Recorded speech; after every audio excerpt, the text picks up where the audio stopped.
그러면 이제 본격적인 컨텐츠 시작해 보도록 하겠습니다. 제 입으로 본격적인이라고 얘기하네.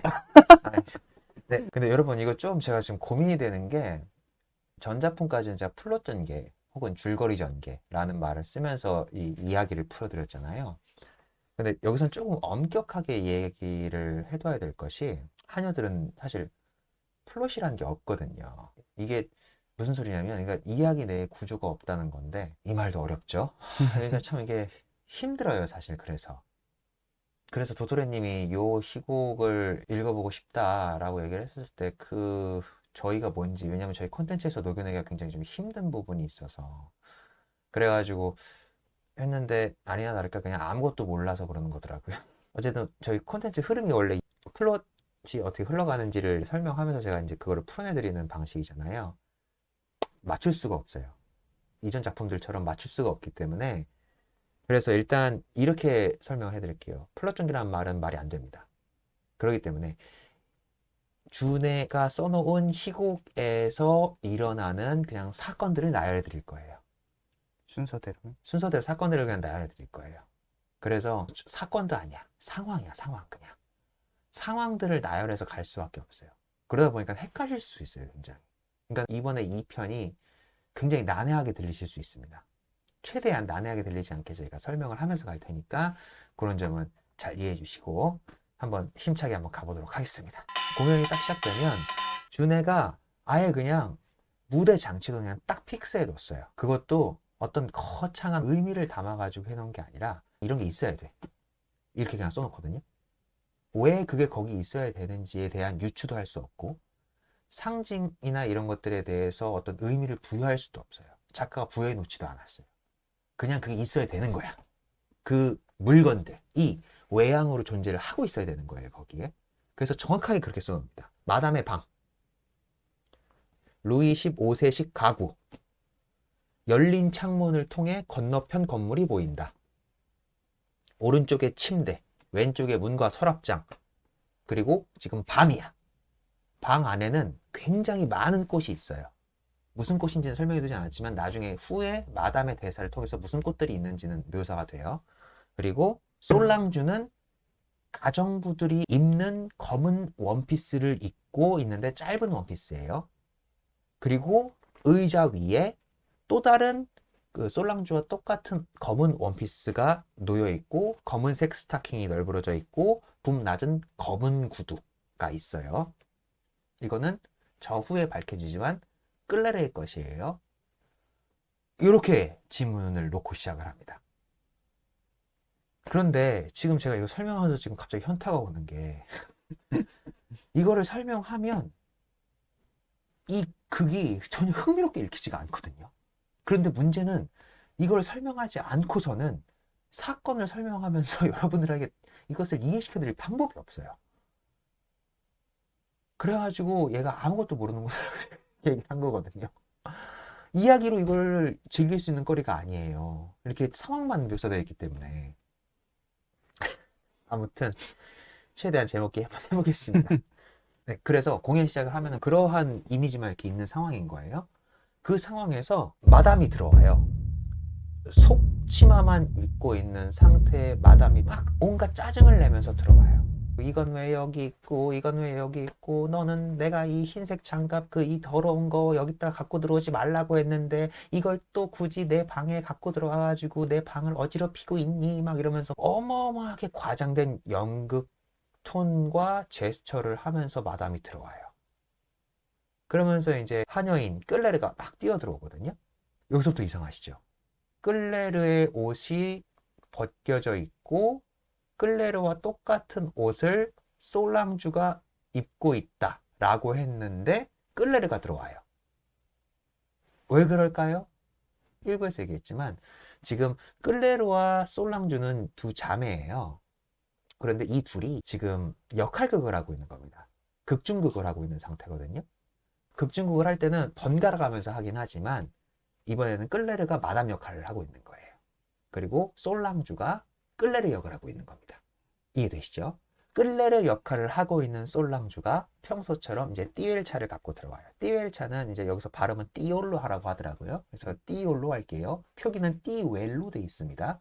그래서 띠열차를 갖고 이렇게 막 급히 들어와요. 여러분들 그 옛날 프랑스 보시면 마담한테 이제 하네들이 막 옆에서 도와가지고 옷 입히잖아요. 그 놀이를 하고 있는 거예요, 지금.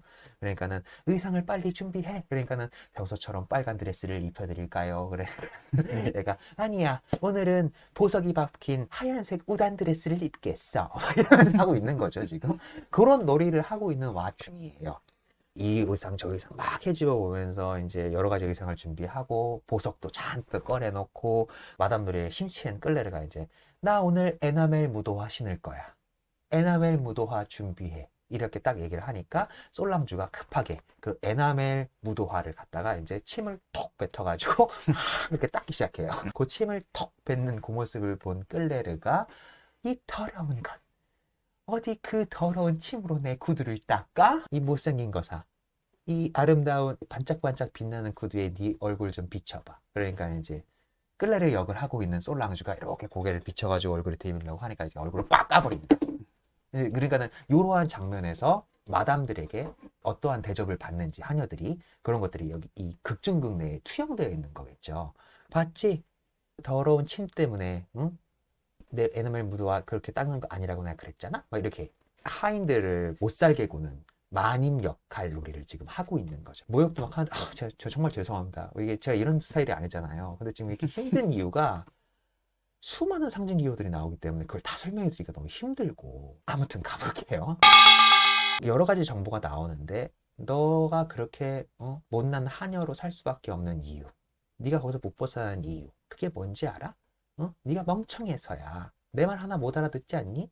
너를 임신시킨 그 우유배달부, 네가 걔한테 왜 몸을 허락했겠니? 너는 그 급이라는 거야? 막 이런 식으로 모욕도 하거든요.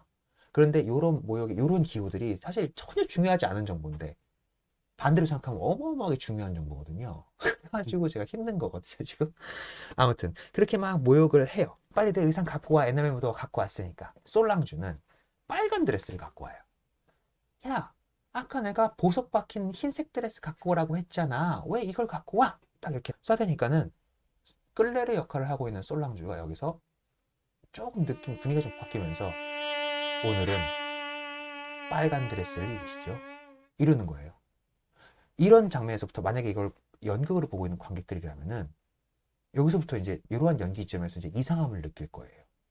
마님하고 하녀인 줄 알았는데 지금까지는 저렇게 애가 굽신굽신하고 막 그러다가 갑자기 애가 확 돌변해가지고 이렇게 마님한테 협박을 하네?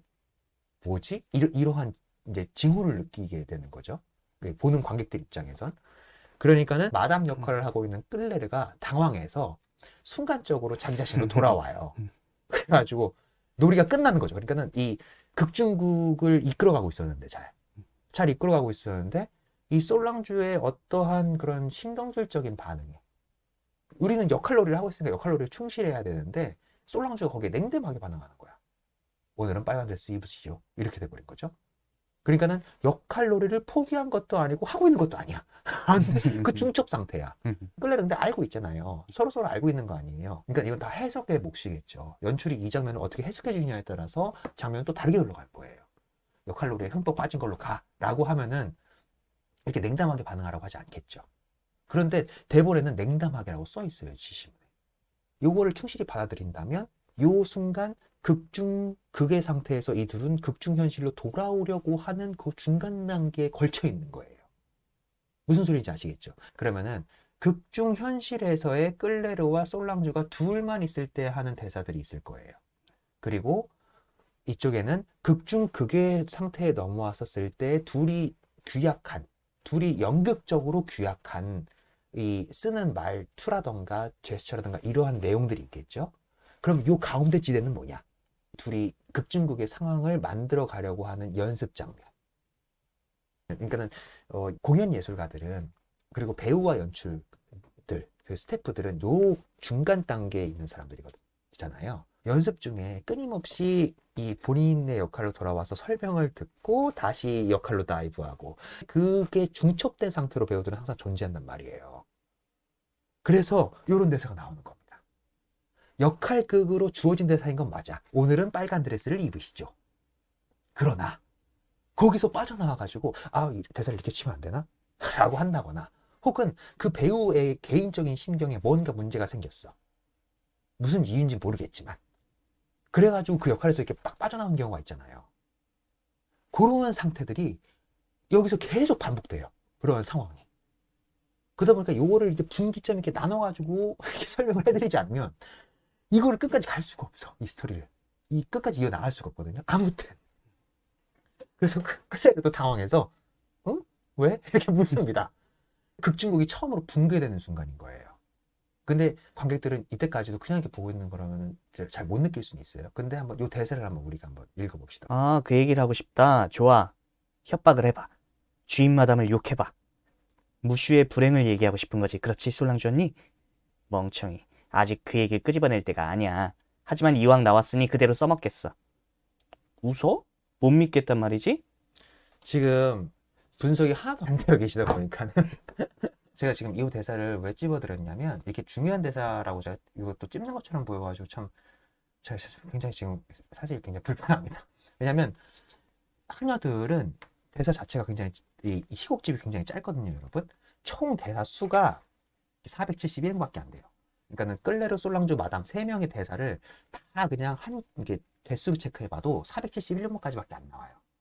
그런데도 불구하고 이 작품이 1시간 이상 나올 수밖에 없는 이유는 이 대사들 사이에 수많은 극중현실, 극중극, 그리고 극중현실과 극중극이 중첩된 상태, 여기를 계속 들락날락하면서 이 사이, 템포, 그리고 그것이 구분되는 지점들을 계속 분리하면서 이해를 해야 되기 때문에 이 이해를 따라가려면 연기를 되게 잘해줘야 되거든요, 배우가. 끌레르의 요 대사도 지금 정확히는 뭐냐면 극중 현실인 끌레르 본인으로 돌아와 있는 상태가 아니에요. 완벽하게. 그리고 그렇다고 해서 극중 극을 하고 있는 역할로서의 마담의 역할놀이도 포기한 상태는 아니에요. 굳이 이렇게 퍼센테이지로 따지자면은 한 6대 4의 비율로 섞여 있어야 돼요. 그러니까는 그 얘기를 하고 싶다. 좋아, 협박을 해봐. 주인마님을 욕해봐. 무슈의 불행을 말하고 싶은 거지? 그렇지, 솔랑주 언니? 멍청이. 아직 그 얘기를 끄집어낼 때는 아니야. 하지만 이왕 나왔으니까 그대로 써먹겠어. 웃어? 못 믿겠다는 거야? 요거를 마담 역할놀이를 하는 톤과 제스처로 해야 돼요. 그런데 정신 상태는 끌레르 극중 현실에 있는 정신 상태로 대화를 하고 있는 상황인 거죠. 벌써 이해 못 하시죠? 이렇게 된단 말이에요. 말 자체는 이해가 되는데 이제 그거를 어떻게 연기로 하지? 마담 역할로 하면 돼요. 마담의 제스처, 마담의 말투, 마담의 언어. 그러니까는 끌레르가 이상적으로 생각하는 마담의 말투 방식, 이걸로 본인의 언어를 내뱉어야 되는 거예요. 이러한 중첩된 언어들이 굉장히 많기 때문에. 그리고 순간순간 또 현실로 돌아올 때도 있거든요. 근데 그러한 이게 역할극을 계속 이 역할극이 중첩돼서 가다 보니까 이러한 대사들이 계속 이어져요. 이거를 이렇게 곤란해서 이해하지 않으시면 이야기 흐름이 어떻게 가고 있는지 이해하기 굉장히 힘드시다. 이렇게 한번 집어드리면서 가고, 그래서 이러한 부분들을 통해서 캐치를 할 수 있고, 비로소 저 후반에 가면은 요 극중극이 끝나는 순간이 오는데 그때 가서야 관객은 얘네들이 지금 놀고 있었구나, 역할놀이 하고 있었구나 라고 알게 되는 순간이 오긴 오죠. 이야기를 이어가 볼게요. 요 하녀 둘은 자기의 마담을 굉장히 동경해요. 동경하는 한편 증오해요. 왜냐하면 하녀들의 역할극을 통해서도 이제 충분히 많이 아시겠지만 굉장히 곱게 대해주는 마담이 아니거든요. 굉장히 학대하고 자기 기분에 따라서 갑자기 막 따기도 날리고 막 구두 신다가 막 승질내면서 막 치기도 하고 막 이래요. 그런 것 때문에 솔랑주한테서도 강렬하게 드러나긴 합니다만 솔랑주는 이 마담을 굉장히 죽이고 싶어 해요. 끌레르도 어느 정도 동의하고요. 그런데 한편으로는 끌레르는 마담의 생활을 굉장히 동경해요. 저렇게 나도 살고 싶어 라고 생각을 하는 인물이에요. 그러다 보니까 솔랑주가 그렇게 죽이고 싶고 마담을 막 모욕하려고 하면은 끌레르가 화를 냅니다. 너무 그렇게 나쁘게 얘기하지 마. 우리가 되고 싶은 존재야. 막 이런 식으로 얘기를 하거든요. 그러니까는 그러한 동경이자 증오의 대상, 마담을 모시고 있는데, 그래서 마담이 출타 중에 그 동경하는 마담 놀이를 이 둘이 역할을 바꿔가면서 하는 거거든요. 그리고 이 둘은 암묵적으로 정해놨어. 그 둘의 역할극의 끝에는 그 마담을 꼭 죽여야 돼. 역할극 내에서. 그래야지 대리 만족이 되고 이 스트레스를 풀 수 있으니까. 이해되시죠, 이제? 이 하녀들이 원하는 극중극 놀이의 목표는 항상 거기 있어요. 근데 항상 끝까지 못 가거든요. 항상 끝까지 못 가는 이유는 이 둘의 극중극이 서툴러서 그래요. 대본을 쓰고 시작하는 것도 아니고 그때그때 즉흥적으로 하는 거잖아요. 평소에 자신들이 모시던 마담의 모습을 그냥 그때그때 즉흥적으로 꺼내가지고 하는 거거든요. 그러다 보니까 말실수도 나오고 갑자기 역할이 붕괴돼가지고 현타가 와가지고 자기로 돌아오는 바람에 망하기도 하고 혹은 외부적 요인 때문에 망하기도 하고 어쨌든 항상 끝까지 못 가요. 그것 때문에 겪는 스트레스도 있거든요. 우리가 또 이번에도 극중극을 성공하지 못했어라는 이런 스트레스도 있어요. 아무튼 그래서 이 둘이 어느 날 계략을 세운 게 있는데 그 계략이 뭐냐면 이 마담이 정말 사랑하는 무슈가 있거든요. 무슈. 그 무슈를 거짓으로 고발하는 편지를 씁니다. 앙심 같은 거였겠죠. 그러니까 마담한테 상처를 주고 싶었던 거예요. 이 하녀들은. 그래가지고 거짓으로 고발하는 편지를 써서 경찰서에 잡혀 들어가게 합니다.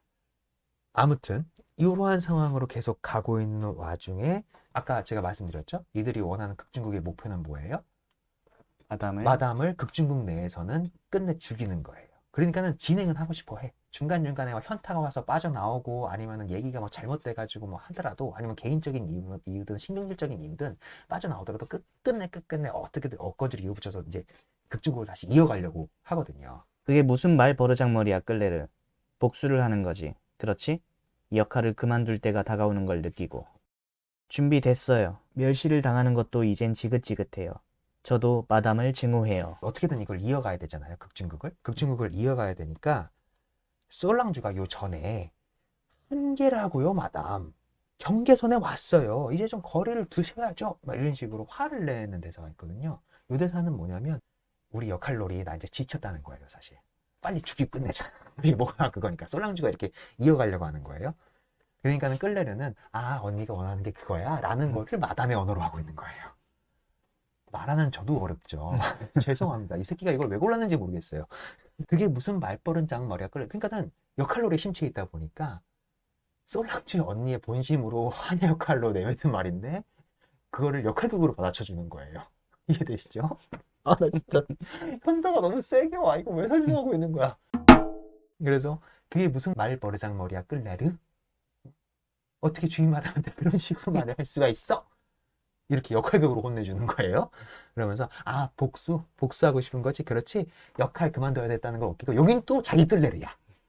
이게 말이 요 짧은 순간 내에 그 두 가지 경계에 서 있는 역할극을 하면서 본인 얘기를 하거나 역할극을 하면서 역할극 내의 얘기를 하거나 이것이 다 중첩돼 있어요. 그 뒤에 있는 솔랑주 대사. 준비됐어요. 멸시를 당하는 것도 이제 지긋지긋해요. 저는 마담을 증오해요.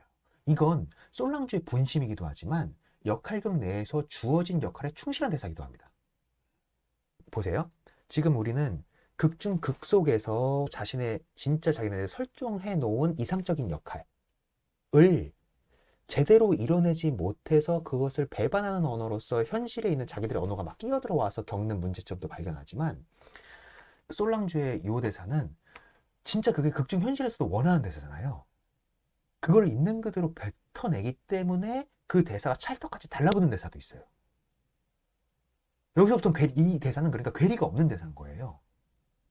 그러다 보니까 여기서부터는 끌레르도 순종적으로 갑니다. 왜냐하면 그 다음 끌레르 대사가 뭐라고 하냐면요. 이렇게 얘기해요. 솔랑주가 준비됐어요.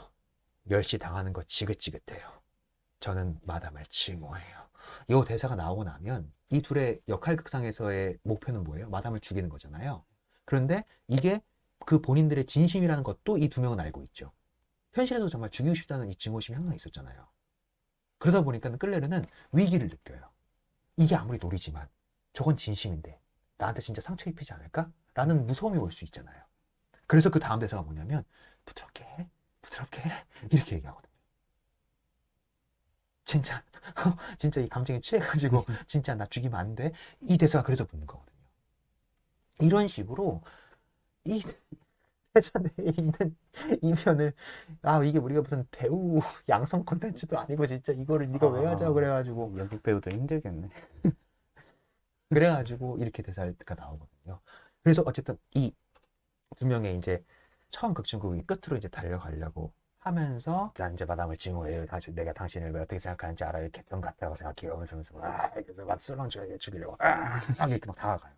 다가가면서 이제 이 끌레르는 당신을 증오해요. 이런 이유로 당신 죽일 거예요. 죽일 거예요. 죽일 거예요. 하다가 솔랑주가 너무 심취해가지고 끌레르라고 대답을 안 하고 본인이 지금 끌레르 역할을 하고 있잖아요. 스스로 본인도 모르게 본심이 튀어나옵니다. 그래가지고 이 솔랑주는 마담을 증오해요. 이렇게 대답을 해버린 거예요. 그러다 보니까는 끌레르가 컷 끌레르 언니 끌레르 어? 그래서 끌레르라고 언니 지금 끌레르잖아 이렇게 얘기하니까는 맞다 미안 그러니까 됐어 언니 때문에 또 조졌어 이렇게 극중극이 끝납니다. 그러니까 이 극적 순간에 극중 역할에 몰입을 하지 못해가지고 또 이 둘은 또 끝까지 못 가는구나 이러한 역할 놀이가 이 두 명의 자매한테서는 계속 반복되었던 거예요. 그러니까 연극 속에서도 자기들이 원하는 바를 이뤄내지 못하는 극중 연극을 이 둘은 계속 해오고 왔다는 것을 우리는 이 초반 극중극을 통해서 알 수 있습니다. 그렇게 해서 힘들어. 이렇게 극중극이 또 붕괴가 되니까 이 둘은 또 이제 망연자실하죠. 그러면서 막 서로 탓해요. 왜 그거 맨날 주의해가지고 제발 극중극 역할 할 때는 너무 심취해가지고 본인 얘기하지 말라고 그랬잖아. 내 역할을 해줘 언니. 언니 나 몰라? 나 있는 그대로 아는 대로만 그냥 언니 내 역할만 해주면 되는데 그게 어려워? 막 이러면서 싸대고. 그러니까 야 네가 아까 갑자기 우유배달부 얘기하는 바람에 흔들렸던 거 아니야. 그래서 왜 갑작스럽게 예정이 없던 애드립을 쳐가지고 나를 힘들게 하냐 이런 식으로 싸우게 되는 거예요. 그렇게 또 왈가왈부해서 서로 남 탓하는 와중에 그래도 다시 가볼까? 라고 하는 와중에 갑자기 자명종이에요. 이 자명종은 뭐냐? 이 하녀들은 요 역할극 놀이를 할 수 있는 시간이 한정돼 있거든요. 꼭 마담이 돌아올 시간이 있어. 그 남는 그 짜투리 시간에 꼭 요걸 했던 거야. 그러니까 끝났어. 오늘도 끝까지 못 갔어. 이러면서 언니 탓이 한번 하면서 또 이렇게 서로 탓하기 시작해요. 극중극에서 자꾸 애드립 치니까 그게 뒤죽박죽 내버려가지고 맨날 망치는 거 아니야 막 이런 식으로 끌레르 탓을 했거든요. 그러니까는 끌레르가 이게 싹 쏴대면서 정보를 주는 거죠. 우리들이 쓴 거다. 그래서 뭐가 뒤죽박죽 됐는데 말해. 우리가 방금 했던 연극? 어쨌든 지금 우리 그런 얘기 할 때 아니야. 빨리빨리 치워. 마담 곧 돌아와. 그런 와중에 이제 슬금슬금 치우면서 얘기를 하고 있는 거겠죠. 정리를 하면서. 근데 언니 이번에 마담이랑 별 수 있겠어? 우리한테 딱 잡혔잖아. 완전 우리가 거짓 밀고 한 거에 무고죄긴 하지만 완전 걸려들었잖아. 이런 식으로 얘기하고 있는 거예요. 그러면서 애인이 체포됐을 때 언니 마담 표정 봤어? 우리의 복수가 성공한 거라니까 지금 이러한 얘기를 하면서 관객들은 알게 되죠. 얘네들이 앙심을 품고 있었고 어쨌든 거짓 밀고로 마담의 애인을 깜빵에 쳐놨구나. 경찰서에 쳐놨구나. 혹은 구속되게 했구나. 이러한 것들을 유추할 수 있는 거예요. 여기에 솔랑주도 잠깐은 기분 좋아요. 그러면서 잘됐다 씨발 다 뒤집으려라 엄청 좋아해요. 그런데 이렇게 하면서 솔랑주는 자신의 마음에 분열적인 증상을 갖고 있지는 않거든요. 솔랑주는 마담을 동경하긴 하지만 끌레르보다는 그 동경의 정도가 조금 약한 것처럼 보여요. 그래서 마담을 욕할 때에는 그 욕하고 싶은 자기 마음 그대로 거침없이 욕을 합니다. 그런데 끌레르는 솔랑주가 그렇게 진심으로 마담을 욕할 때 굉장히 좀 민감한 반응을 보여요. 그러면서 어떤 대사를 치냐면 그 여자 우리 사랑해. 그 여자 착해. 마담을 착하고 우리를 아낀다니까? 그러니까 언니 그렇게까지 나쁘게 말하지 마. 라는 대사가 또 중간에 나와요. 솔랑주가 막 그렇게 마담을 지금 방금 끌레르 지가 욕해놓고 그 욕하는 거에 이제 맞장구를 치려고 그래 맞지? 맞지? 걔 나쁜 놈 맞지? 그 완전 씹새끼라니까. 그러니까 우리 남녀 사이에 그런 거 있잖아요. 남자친구 여자친구 사이에 여자친구가 우리 회사 부장 왜 이렇게 꼰대인지 모르겠어. 진짜 일을 시키는데 왜 그렇게 못하는지 모르겠어. 이것을 익숙하게 알고 있는 남자친구들은 같이 욕해주는 게 최선이라는 걸 알고 있죠. 그래서 같이 욕을 해주잖아요. 그러면은 여자친구들 반응 중에 그런 애들이 있어요. 오빠 됐어. 그 정도까지는 아니야. 이런 상황이 솔랑주랑 끌레르에서 발견돼요. 끌레르 지가 먼저 욕을 시작해놓고 솔랑주가 거기에 반응을 해가지고 같이 욕을 해주면 갑자기 그 정도까지는 아니야 하면서 마담을 보호하는 듯한 혹은 마담 편을 드는 듯한 어떤 이러한 대사를 치면서 그런 정신이 분열된 것 같은 상태를 보여주거든요. 왜냐하면 이게 굉장히 중요해요.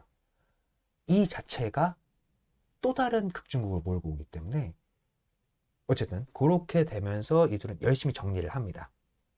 끌레르가 너무 욕하지 말라고 또 이렇게 얘기를 하니까는 솔랑주는 거기에 또 분노를 하게 됩니다. 그래서 야, 너 현실 좀 똑바로 직시해라. 응? 네가 마담을 증오하면은 증오하는 쪽으로 남아 있어야지. 왜 마음 한켠에 마담을 동경하는 마음을 갖고 있어서 또 그녀의 편을 들려고 하느냐. 그 자체가 더 나쁘다는 걸 몰라? 왜 그거 갖다가 내 탓을 하냐? 그러니까는 끌레르는 언니가 그렇게 얘기하는 거 보니까 아까 나 목 조르려고 할 때 언니 나 솔직히 얘기해봐. 진짜 죽이려고 그랬지. 라고 이렇게 눈치를 좀 채거든요. 그러니까는 느낀 거야. 아무리 극중극 속에서 역할이지만 이 배우를 해보신 분들은 알 거예요. 너무 집중하면 죽이는 씬에서 자기도 모르게 힘이 더 들어가가지고 막 실수를 저지르는 그러한 경우가 굉장히 많거든요.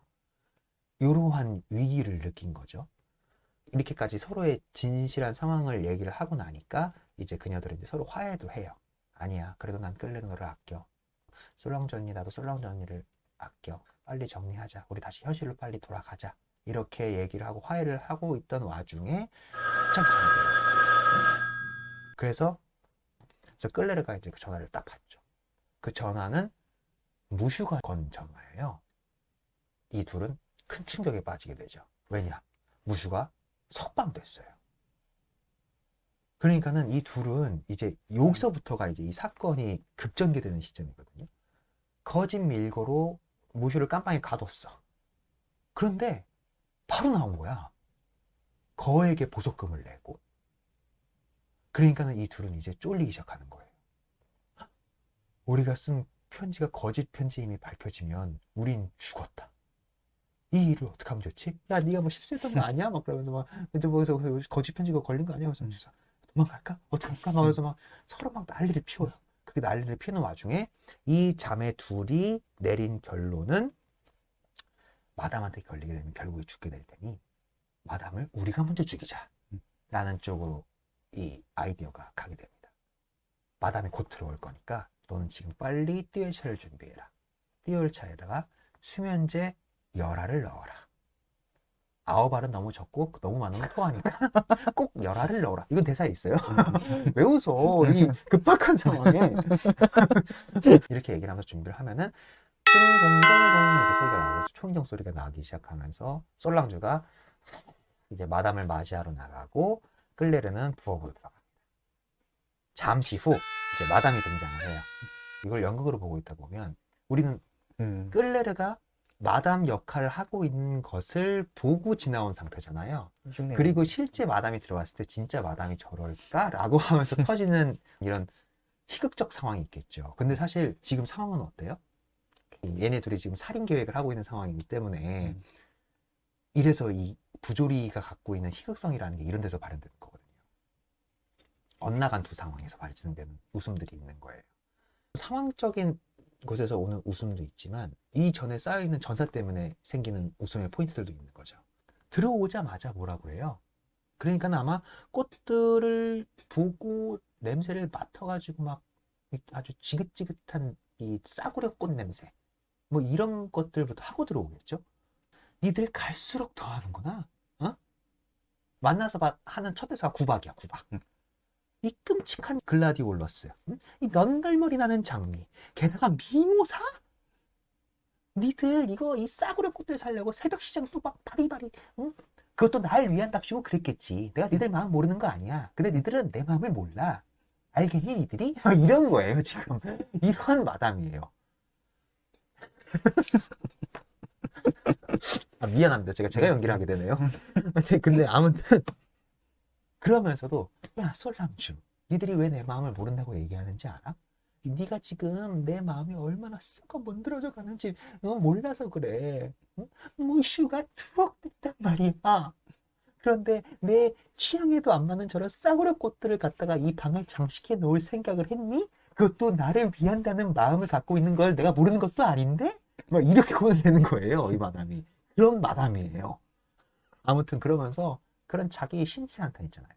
우리 그런 거 있잖아요. 이런 못난이 마담들은 이 자기 아랫사람한테 신세 한탄 어마어마하게 하잖아요. 그리고 하녀들은 그걸 다 들어줄 의무가 있잖아요.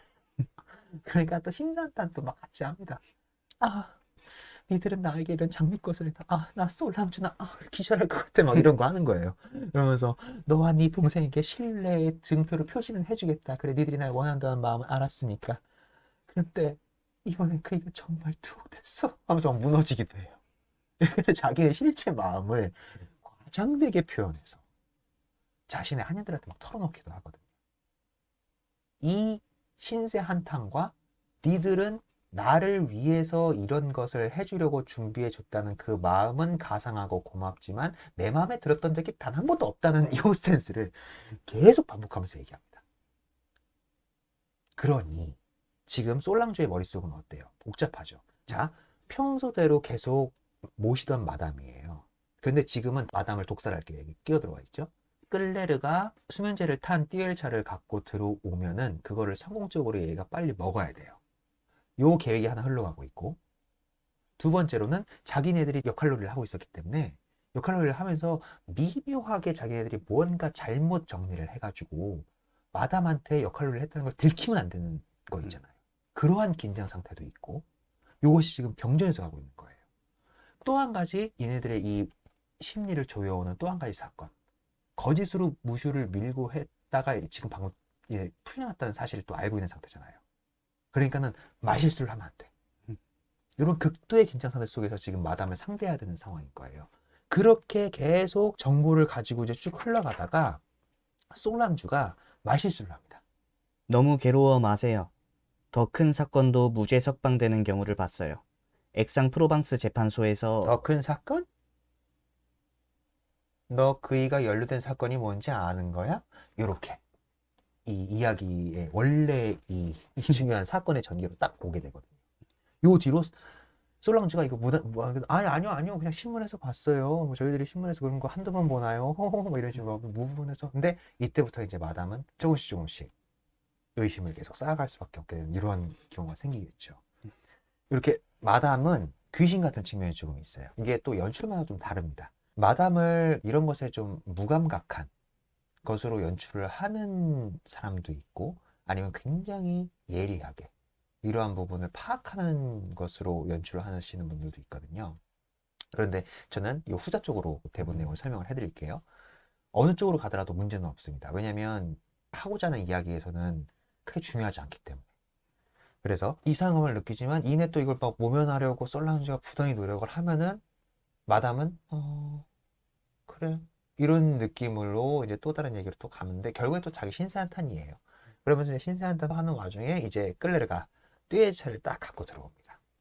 그래서 끌레르는 계속 이제 식기 전에 드시지요라는 것으로 계속 이렇게 유도를 하려고 하고 솔랑주도 유도를 하려고 해요. 그러니까 거기 딱 더 이따 마시겠어라고 하면서 눈치챘으니까 안 마시는 걸 수도 있겠죠. 극단적으로 해석을 한다면 아무튼 이따 마시겠어. 아무튼 나 지금 너무 처량해. 나한테 지금 이런 화려한 이러한 것들이 나에게 무슨 필요가 있겠니? 루이 15세씩 하고 그런 화려한 옷들 무시가 없는 세상에서 아무런 의미가 없어. 막 이런 게 계속 지속되는 상황이에요. 그러는 와중에 나한테 아무런 필요가 없는 이런 옷들 너희들한테 한 벌씩 주겠다 이러면서 애들한테 막 옷을 막 던져요. 이거 너 가져라 모피. 이 옷, 이 드레스 너 가져라. 이렇게 탁탁 던져주니까는 여기서 솔랑주는 아씨 빨리 차나 처마시지 약간 이런 쪽이고, 끌레르는 아까도 말씀드렸지만 끌레르는 끊임없이 마담의 삶을 동경해 왔다고 했잖아요. 그러다 보니까 또 그것을 보고 엄청 좋아합니다. 그러니까 그걸 곁에서 솔란주를 지켜보면서 또 얼마나 또 속이 타겠어요. 이러한 장면도 막 흘러가고. 그러는 와중에 마담이 책상 열쇠의 위치가 미세하게 바뀌어 있는 걸 눈치를 챕니다. 또 허거덕 했겠죠, 하녀들은. 니들 내가 예전부터 알고 있었는데 나 없을 때 내 물건 살짝 만지지? 이런 웃기지만 하녀들한테는 섬뜩한. 섬찟한 이러한 포인트들이 있거든요. 그 와중에 책상 위에 놓여있던 수화기가 얘네들이 미처 정리를 못했어요. 하녀들이. 수화기가 내려져 있는 거예요. 그걸 딱 보고 마담이 신문을 시작하죠. 수화기가 왜 내려져 있어? 누구한테 연락이 왔었니? 라고 하는 순간 완전히 얼어붙어가지고 거짓말을 하면 될 걸 가지고 완전히 얼어붙어가지고 막 진실을 얘기해버리면서 무슈한테 전화가 뭐? 무슈한테 전화가 왜 와? 감옥에서 전화가 왔단 말이야? 아니요, 무슈가 석방됐답니다. 석방? 언제? 방금 전에 석방됐다고 하는데 지금 어디서 기다리고 계시다고 마담더러 그쪽으로 오라고 저희한테 말씀하셨습니다. 여기까지 얘기를 다 해버린 거예요, 그냥. 그러니까 마담은 난리가 났죠. 기쁨과 동시에 화남이 같이 공존하는 상태예요. 그래서 그런데 그 중요한 얘기를 지금 니들은 지금까지 얘기 안 하고 있었단 말이야? 막 이러면서 이렇게 막 혼을 내면서도 기쁘니까 이럴 때가 아니지. 솔랑주, 너 지금 빨리 나가서 자동차 준비해. 이렇게 얘기를 하고 솔랑주는 밀려 나가듯이 나가가지고 자동차를 준비하러 가고 나가기 전에 이제 클레르한테 막 사인을 줬겠죠. 어떻게든지 사인을 치고 나갔겠죠. 클레르는 이제 혼자 싸울 수밖에 없는 상황이 된 거예요. 그 와중에 또 마담이 내가 지금 얼마나 기쁜지 아니 클레르 막 이러면서 막 자기의 이 기쁨을 막 표현을 해요. 그래서 솔랑주는 무슨 자동차를 잡는데 왜 이렇게 오래 걸리는 거야 막 이런 얘기도 막 하고 막 나는 자유다 하면서 막 이제 어마어마하게 막 이제 기쁨으로 충만한 상태예요. 그 와중에 클레르는 어떻게든 띠엘차를 먹이려고 마담 띠엘차를 중간중간에 이 대사를 섞어요. 근데 이때부터 굉장히 이제 싫죠. 그래서 저 끝에 가면은 마담이 너 왜 자꾸 나한테 띠엘차 먹으라고 하는 거야? 막 이런 느낌도 있고 그렇게 흘러가는 와중에 마담이 그제서야 클레르 얼굴을 싹 보는데 얘 얼굴에 미쳐 아까 마담 역할을 하면서 연지를 발라놨었거든요. 그 연지를 미처 못 지운 거예요. 어? 너 화장했어? 딱 이렇게 물어보는 거죠. 그러니까는 그냥 분을 좀 발랐어요. 이렇게 얘기해요. 그러니까는 딱 와가지고 얼굴을 이렇게 탁 잡고 이렇게 돌려보는 거죠. 아니야. 이거 분 아니야. 이거 연지야. 장미의 재라는 연지야. 내가 굉장히 오래전에 쓰던 연지인데 이 얼마나 막 얼어붙잖아요. 막 지금 옛날에 했던 범죄 행각까지 막 지금 들키는 것 같고 막 이렇게 막 심리적으로 몰리는 거예요. 그런데도 의심은 가지 마담은 저 위에 다른 계급 속에 위치해 있는 사람이기 때문에 이런 데선 또 나름대로 똘레랑스를 막 발휘하는 거죠. 그래 발라라 어차피 나 안 바르는 거니까 막 이런 식으로 막 그러니까 이런 모욕감을 받는 거예요. 지속적으로. 그 와중에 아까 무대 설명할 때 말씀드렸지만 창문이 열려 있다고 말씀드렸죠. 그 열려 있는 창문 밖으로 자동차가 이제 준비됐다는 걸 확인을 합니다. 그러고서는 마담이 난 자유다 이러면서 확 나가버리고 클레르는 마지막까지 마담 티웰차를 이렇게 하려 못 먹고 마담은 무슈를 만나러 가죠. 그러고 나서 이제 클레르가 망연자실 한 상태로 약간의 정신분열이 온 것 같기도 하고 그렇게 하고 나서 이제 솔랑주가 들어오죠. 솔랑주가 이제 마담을 모셔드리고 들어와가지고 이제 우리 솥됐다. 어떻게 하면 좋냐? 왜 끝끝내 못 먹인 거야? 내가 얼마나 노력했는데 기회를 와서 먹였어야지 이렇게 끌레를 탓을 하게 하고 끌레는 난 최선을 다했어. 뭐 우리 어떻게 하지? 빨리 생각해봐 어떻게 하지? 그래서 죽어버릴까 어떻게 할까 하다가 솔랑주와 우리 도망가자. 끌레는 얘기하죠. 도망가서 어딜 가서 뭘 해먹고 살 건데? 우리가 도망가서 나가면 우린 그냥 죽은 목숨이야. 어딜 갈 건데? 이렇게 얘기를 하니까 솔랑주도 이제 이 어쩌지도 못한 이 상태. 그러한 상황 속에서 솔랑주의 대사가 이들이 극중극을 얼마나 많이 했겠어요. 연극으로. 그러다 보니까는 솔랑주의 대사가 어느 순간 극중극 속에서 끌레르가 하던 대사와 겹쳐지기 시작합니다. 그러면서 솔랑주가 자신이 의도했는지 안 했는지는 모르겠지만 배우의 상태에서는 즉흥이 완성된 순간이라고 하거든요. 이렇게 완전히 역할과 본인이 이렇게 트랜스 되는 요 상태를 즉흥의 순간이라고 얘기하는데 그 순간이 넘어가는 것처럼 끌레르 대사를 하는 거예요. 그러니까 끌레르는 그 상황을 이제 뭐 극진국 다시 하자는 거야 막 이러한 상태로 받아들이고 하지만 이제 그럴 상황이 아니잖아요. 놀이를 할 상황이 아니잖아요. 그래서 나 지쳤어. 그러니까 지금 이제 칼로리 하지 말자. 막 이러한 말을 또 해요. 그런데 솔랑주는 그 역할놀이가 아니야 이제. 근데 역할놀이와 이미 동일한 상태로 가고 있는 거예요. 그렇게 정신이 극단으로 몰린 상황에서는. 그래서 솔랑주가 막 던져내는 말이 솔랑주 본인의 말임과 동시에 끌레르로서의 역할의 말과 중첩돼서 흘러가니까 끌레르도 혼란스럽지만 그 대사가 이제 같이 이 두 가지 극중극과 극중현실의 상황이 동시에 흘러가기 시작하거든요. 그러니까는 솔랑주는 마담을 너무 죽이고 싶은 거야. 그래서 그대로 몰고 가고.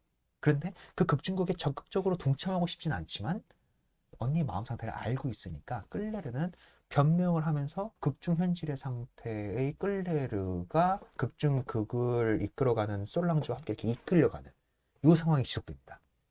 그렇게 흘러 쭉 나가다가 솔랑주가 그렇게 극중 역할에 이제 심취해 버리니까 끌레르한테 도움도 막 요청합니다. 끌레르의 언어로. 그래서 좀 도와주세요. 이런 대사가 있는 거거든요. 이 좀 도와달라는 게 이 극중극 역할. 그리고 난 지금 이 분노를 어떻게 할 수가 없으니 마담을 꼭 어떻게 해서 극중극 속에서라도 한번 죽이는 이 쾌감을 한번 맛봐야겠으니 도와달라고 하는 거예요. 끌레르한테. 나의 이 분을 풀 수 있는 극중극에 빨리 적극적으로 협조해! 라고 강요하는 대사인 거죠. 그런데 끌레르는 처음에는 나 극중놀이 하기 싫다니까 요러한 상태로 가다가 언니가 그렇게 하는 그 자체가 얼마나 너무 슬퍼요. 그러니까 끝내 동참을 해줍니다. 하인들한테 모욕적인 언사를 내뱉는 마담의 언어를 이렇게 내뱉어 주거든요. 내뱉어 주니까 이제 솔랑주가 이제 딱 됐어. 내 동생이 도와주니까 좀 뭐가 올라오는데? 막 이런 느낌으로 가는 거죠. 그래서 그런 대사가 있는 거예요. 화가 솟는다.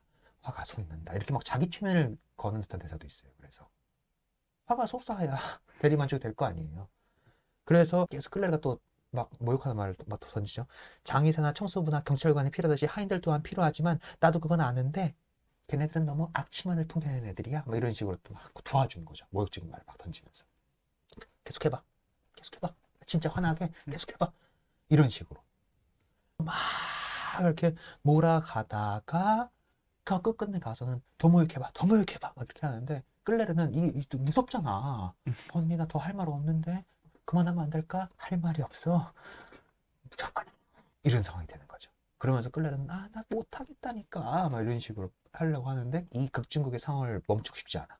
그럼 내가 강제로라도 한다. 라고 어거지로 이제 물리력을 행사해서 끌레르의 목을 조르거든요. 끌레르가 이제 꺽꺽꺽꺽꺽 되면서 언니 아파 그만. 여기서 관객들이 이제 이거 어떻게 되는 거지? 어떻게 되는 거지? 뭐 이렇게 되겠죠. 진짜 죽이는 거 아니야 저러다가? 뭐 이렇게 되겠죠. 그 와중에 이제 끌레르가 이제 이 몸짓이 이제 탁 했는데 죽은 건 아니었어요 그때. 그러니까는 기절을 한 것 같아요. 아니면 진이 다 빠져가지고 힘이 다 빠진 건지 모르겠지만 그렇게 하고 나서 끌레르가 죽은 척 연기를 해주니까 솔랑주가 이제 환희에 찬 포효로서 어마어마하게 긴 방백을 막 쏟아냅니다. 내가 마담을 드디어 죽였다. 이제 내가 마담이다. 약간 이런 성취감 같은 거. 그런 것으로 쭉 굉장한 그리고 이 긴 독백 내를 쭉 읽어보시면 아시겠지만 이 극중국 내에서라도 마담의 살인을 성취한 솔랑주가 겪은 어떤 극도의 카타르시스 이 상태를 확 밀어치거든요. 그 후에 그 독백의 맨 마지막에 현자 타임이 온 솔랑주가 한마디 하는 게 아주 백미입니다. 마지막 대사가 그렇게 끝나요. 이제 우리는 마드모아젤 솔랑주 르메르시에다. 르메르시에 고명한 살인녀 라고 하면서 이 극도의 카타르시스를 느끼지만 곧바로 현타가 옵니다. 뒤에 붙는 대사가 끌레르 우리 틀렸어 이거거든요. 이 대충 이제 그림이 그려지시죠. 그러고 나니까 이들은 정말 간절히 바라는데 이뤄내지 못하는 이 절망의 상황을 끊임없이 부딪히고 있는 거예요. 이 극한의 상황이 와서까지도. 그렇게 솔랑주가 극중극 역할에서 대리살인을 저지르고 나면 이 자신 마음속에 있는 이 무언가가 해소될 거라고 생각을 해서 이번엔 극중극이 끝까지 갔잖아요. 연기를 혼신의 힘을 다해서 해보고 그것이 돼보려고 노력을 했는데 극중극이 끝나고 나니까는 허무한 거야. 현실은 바뀐 게 아무것도 없잖아요. 이 절망감. 끌레르, 우린 틀렸어. 그런데 여기서 끌레르가 슥 일어나면서 이 극중극을 완결하기 위해서 극중극을 다시 시작합니다. 그러면서 마담 역할을 해줘요, 다시. 창문을 닫고 커튼을 치거라. 그러니까는 솔랑주는 이제 야, 또 극중극 하자고? 됐다. 우리 방금 끝까지 가봤는데 바뀌는 게 아무것도 없다는 걸 알았잖아. 이 대사에 있는 거 아니에요? 제가 지금 해석을 해드린 겁니다. 극중극으로 해소되는 거 아무것도 없어. 현실 아무것도 안 바뀌어. 그러니까 그만하자. 이제는 역전된 거야, 위치가.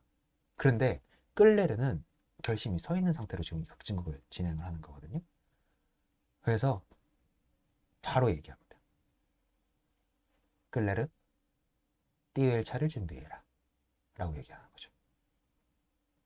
이때부터 이제 관객들은 알 수 있을 거예요. 언니, 이번엔 내가 리드할 차례야. 내 말대로 해. 라는 설득도 하면서 솔랑주는 싫다 가는데 이번에는 끌레르의 이 리드를 통해서 이 극중극이 다시 한번 갑니다. 그러면서 쭉 가면서 끝끝내 아까 수면제를 탔던 띠웰 차를 나에게 가져와. 라고 얘기를 하죠. 이제 솔랑주는 마음이 복잡해지는 거예요. 그러면서 이거를 줘야 되나 말아야 되나 계속 고민하는 이 상황이 반복되면서 마지막 극중극에 참여를 하거든요. 그러고 나서 끌레르가 괜찮아 언니 라는 듯한 이 마지막 말을 해주는데요. 겁쟁이. 시키는 대로 해. 이제 거의 다 왔어. 그러니까 우린 끝까지 가야 돼. 언닌 혼자 남아 우리 두 사람의 생애를 완수해야 돼. 무척 힘이 들 거야. 내가 유배지까지 언니와 함께 동행한다는 건 아무도 모를 거야. 특히 선고를 받을 때 내가 언니 속에 소중히 간직되고 있다는 사실을 잊지 마. 언니, 우리는 아름답고 자유롭고 기쁠 거야. 이젠 단 1분도 허비할 시간이 없어. 날 따라해. 요게 극중극 속에서 마지막으로 극중 현실로 돌아와서 내뱉는 끌레르의 마지막 대사입니다. 말도 어렵죠. 그러니까 극중극 중이었잖아요. 그러니까 마담으로서의 대화만 쭉 있다가 마지막, 그러니까 진짜 끌레르가 언니한테 전하는 마지막 유훈과 똑같은 거예요. 겁쟁아, 내가 시키는 대로 하라고.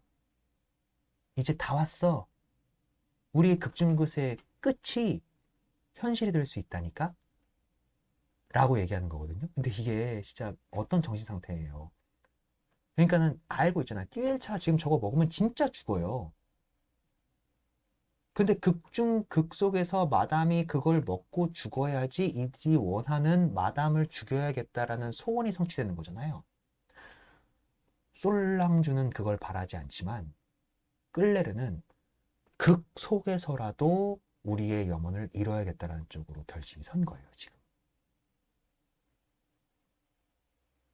솔랑주는 이 대의 마지막 얘기를 듣고 모르겠어요. 뭐 연출마다 좀 다르게 연출할 것 같긴 해요. 근데 제가 여러 명의 연출 하녀들을 봤는데 대부분 우는 선택을 하는 것 같더라고요. 솔랑주 울면서 이 마지막 장면을 이끌어 가거든요. 그러면서 그런데 마담 띠웰차가 다 식었습니다. 라고 얘기를 하는데 그래도 마시겠어. 가져와. 라고 하면 끌레르는 마십니다. 그리고 솔랑주는 준해가 그렇게 써놨어요. 체포되는 듯한 요 자세를 무대 전면을 향해 보여주고 막이 내린다. 이렇게 돼 있거든요. 그렇게 해서 이 공연이 끝나게 됩니다. 마지막 장면에서는 그런 거죠. 이들의 극중극은 자기네들이 아무리 이루고 싶은 소망이 담겨 있는 극이라고 할지라도 극이 끝나고 나면 항상 허무했어요. 왜? 현실에서는 전혀 바뀌는 게 없으니까. 그런데 이 극한의 상황으로 몰려 있어서 마지막 이들의 역할 놀이를 할 때에는 극 속에서라도 자신들의 소원은 성취했어야 된다라는 쪽으로 가고 있는 거거든요. 그렇게 해서 요 화녀들이 끝나게 되는데 자세한 설명은 제가 다시 한번 풀어드리도록 하겠습니다. 아무튼 재밌게 즐겨주셨으면 좋겠고 희곡을 읽고 같이 한번 참여해 보시면 더 즐기실 수 있지 않을까 생각은 합니다. 그러면 3부에서 뵙도록 하겠습니다.